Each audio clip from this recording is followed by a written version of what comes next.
Let's see. What does real men do this and have these traits from Blue Pill Feminist? Seeing comments from the clip Jay Waller and Lila Rose on whatever podcast stating real men have sexual discipline. How to argue against this? Okay. So there's two things to think about in this. First of all, there's the Lila Rose, Justin Waller thing. Real men do X is the manhood medal, the masculinity medal. Real men do whatever that ideological practice happens to be. And so the reason why that's effective is because nobody knows what masculinity is anymore. We have so successfully made masculinity toxic, or we've made it something that is subjective. And so when you got guys like going on, like I remember when Justin Waller went on this show on, I think it was on Vice. Was it Vice or was it Jubilee? One of those shows.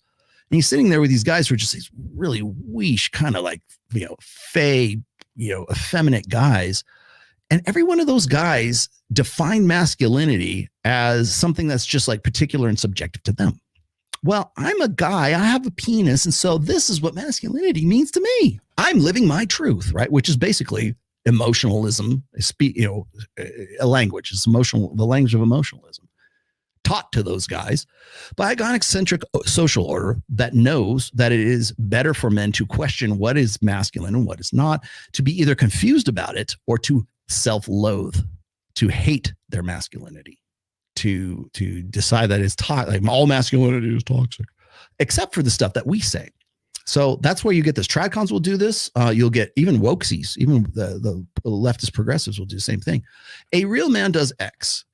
Real man does X is usually whatever ideological practice that person wants to endorse. So a real man marries a woman who is not the father of his kids, or like that one video I showed you not too earlier ago was if a real man steps up. He's not the stepdad. He's the dad who stepped up. That's a real man, even though it goes against his like everything in his biological interests. That's what a real man does. Anything that serves a female imperative is what a quote unquote real man does. Okay. That's the social conventions about that. Number two, you asked about this. What was it? Jay Waller and Lila Rose, whatever podcast. Real men have sexual discipline. Okay. Well, that's the ideological practice. Okay. So a real man. What's a real man? See, it's based on this principle that a real man should prioritize the imperatives of women before his own imperatives. And the problem with that is that the guys that do that end up they become destiny. they become the guys that women don't want to fuck. Women want a man who is on his purpose. They don't want a man to cheat, but they love a man who could cheat. The guy who could cheat is the guy who prioritizes his own interest before that of a woman. His mission, his determination, his mental point of origin is himself. That's it. Not, oh, what's my wife going to think? Oh, what's my mom going to think? Oh, what's my future girlfriend going to think if I make these choices right now? Making anything outside yourself your mental point of origin, right? That's the beginning of this. And I'm glad you brought this up because I had this discussion with Justin right after that. Like he and I had a really long discussion about this. And I said, look, why is her reality the operative here? Why is, and I try to put this in broader terms. And in fact, I think he read my book, Religion, as a result of this, because I cover it in great detail. Why is it that a guy who's like Justin Waller, who is in that 4.5%, who can have sexual selectivity, why would he not do that? Why would he not have a baby mama, couple of kids, have a wife, whatever, and be able to fuck other women on the side? I'm not saying it's right or it's wrong. This is not a judgment call. I'm just saying, what's the incentive?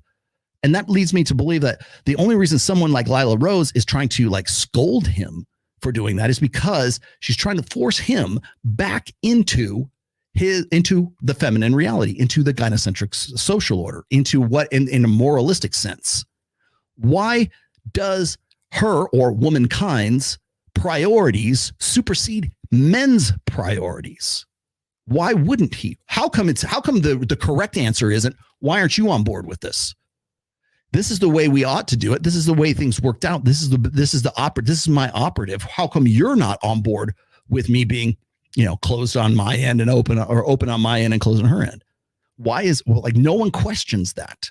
They think that by fulfilling women's life plans, by fulfilling hypergamy, by fulfilling women's, the long game, by fulfilling all that and being like, oh, you owe women a better life. So you better show some sexual control. Why? Why is that? Because it only serves a female imperative. It only serves her imperative. So why is that? Like that's what I told Justin at the time, and I will tell you right now, is the question needs to be, why is that the operative? Why is that the norm? Why is it that that a female experience defines the male experience? And ask those questions. And I will tell you right now, someone with an IQ of Lila Rose and in a TradCon sense will not have an answer to that. They won't know. And the reason why they're frustrated with it, and the reason why it's an issue in the first place, and why people go, oh, yes, Lila, good, you called him to the carpet. The reason why they do that is because they're stuck in a 20th century way of thinking about intersexual dynamics. They think, trust me, conservatives are some of the biggest feminists you will ever know. They just don't even know. They just don't call themselves that. They are all feminine primary. They're all focused on the feminine imperative.